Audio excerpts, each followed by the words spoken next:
Assalamualaikum warahmatullahi wabarakatuh. Halo semua, kita tahu bahwasannya Bung Hatta adalah bapak koperasi di Indonesia. Tapi, tahukah kalian bagaimana sejarah koperasi itu sendiri? Koperasi sudah diperkenalkan di Indonesia sejak tahun 1886 oleh Patih Purwokerto bernama Raden Arya Wiraatmaja. Koperasi pertama yang didirikan adalah Koperasi Simpan Pinjam dengan tujuan untuk membantu masyarakat yang terjerat hutang rentenir.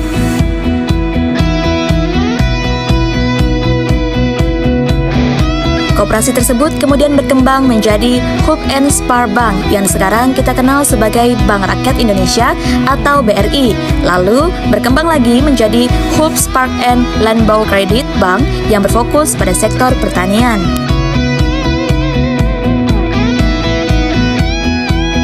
Nah, itu dia sejarah singkat tentang koperasi. Jadi, pada video kali ini, kami membuat tugas dokumenter mengenai koperasi untuk memenuhi tugas mata kuliah koperasi, BUMDes, dan UMKM.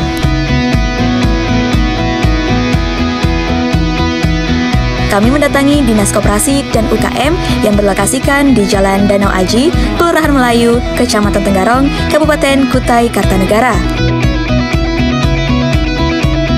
Dinas Koperasi dan UKM adalah instansi pemerintah daerah yang bertugas melaksanakan urusan pemerintah di bidang koperasi, usaha kecil dan menengah, termasuk merumuskan kebijakan, melakukan pembinaan, pengembangan, dan fasilitas bagi pelaku UKM serta anggota koperasi. Kami melakukan sesi wawancara terhadap salah satu anggota koperasi. Dalam wawancara tersebut, kami bertanya tentang 1. Apa tujuan didirikannya instansi ini? Ternyata, instansi ini bertujuan untuk memberdayakan dan meningkatkan kapasitas koperasi dan UKM agar dapat berkembang, naik kelas, dan berkontribusi pada perekonomian daerah.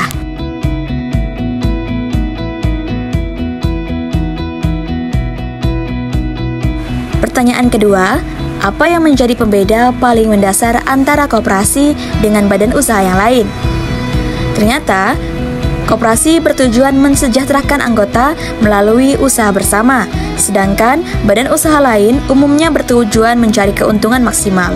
Koperasi menekankan pada nilai kekeluargaan dan prinsip satu anggota, satu suara yang demokratis.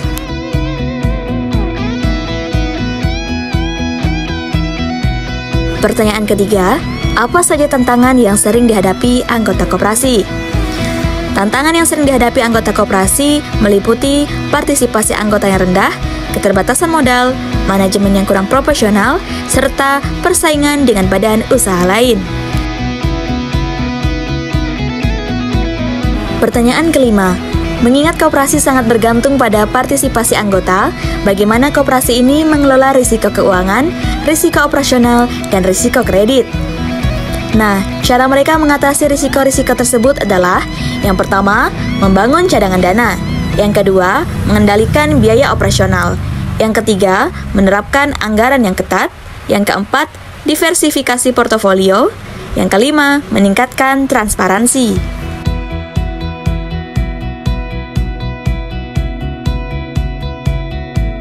Pertanyaan keenam, selain dari simpanan pokok dan simpanan wajib, upaya apa yang dilakukan koperasi untuk mengembangkan dan memperkuat modal internal? Di dalam setiap tim yang ada pada koperasi, biasanya ada yang memiliki modal yang lebih. Nah, dari sanalah koperasi memanfaatkannya. Bagi koperasi yang dekat dengan perusahaan, biasanya koperasi ini bisa meminta komparatif uang dari perusahaan tersebut, agar dana yang diberikan tersebut bisa diputar atau digunakan sebagai modal.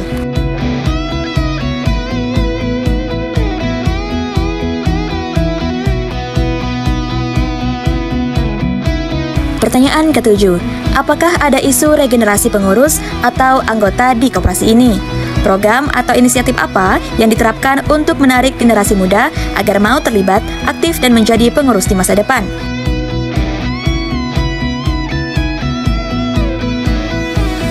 Nah, untuk yang pertama, masalah regenerasi sebagai pembina Dinas Koperasi selalu menyarankan agar di setiap kepengurusan wajib memiliki regenerasi.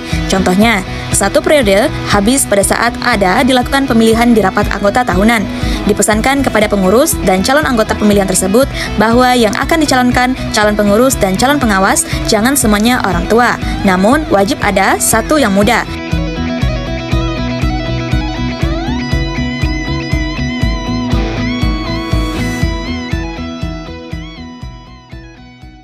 Siap tidak siap, koperasi ini terus bersaing dengan koperasi besar lainnya.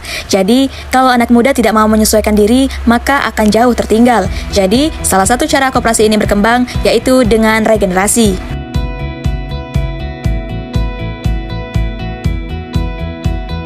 Pertanyaan ke-8, bagaimana koperasi mengukur dan mengevaluasi dampak sosial dan dampak ekonomi koperasi terhadap peningkatan kesejahteraan anggota, seperti peningkatan literasi keuangan atau penciptaan lapangan kerja?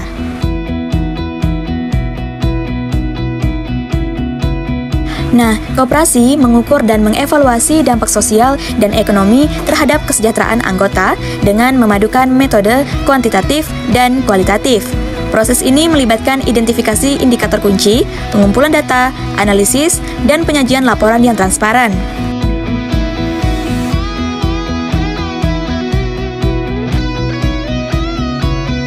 Pertanyaan ke-9, melihat tren digitalisasi, bagaimana koperasi ini mempertahankan relevansi nilai-nilai kekeluargaan sambil mengadopsi teknologi? Apakah koperasi berencana mengembangkan layanan berbasis aplikasi atau platform digital?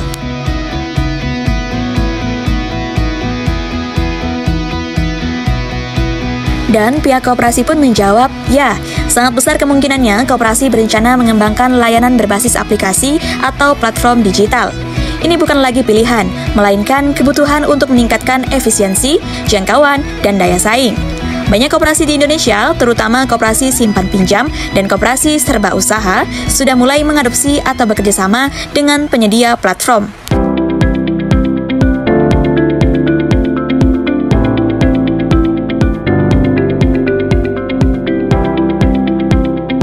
Contohnya adalah Mikrosit Koperasi Merah Putih, adalah platform digital berbasis website yang dibuat pemerintah untuk mendigitalisasi koperasi desa atau kelurahan. Fungsinya adalah sebagai identitas digital yang menampilkan profil dan data koperasi secara transparan, serta menjadi syarat wajib untuk mengakses pembiayaan dari perbankan, BUMN, dan lembaga keuangan lainnya.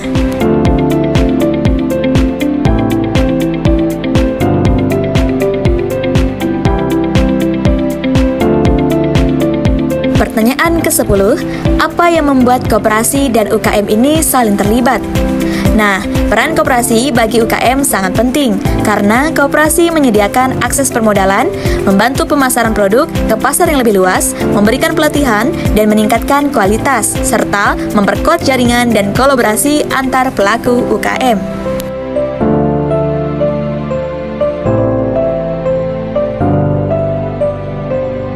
Jadi, kesimpulannya, koperasi adalah badan usaha yang didirikan oleh orang-orang atau badan hukum koperasi yang kegiatannya didasarkan pada prinsip koperasi sekaligus gerakan ekonomi rakyat yang berasaskan kekeluargaan. Koperasi bertujuan untuk memenuhi kebutuhan dan aspirasi ekonomi, sosial, dan budaya anggotanya secara bersama-sama dengan dimiliki dan dikendalikan oleh anggota secara demokratis.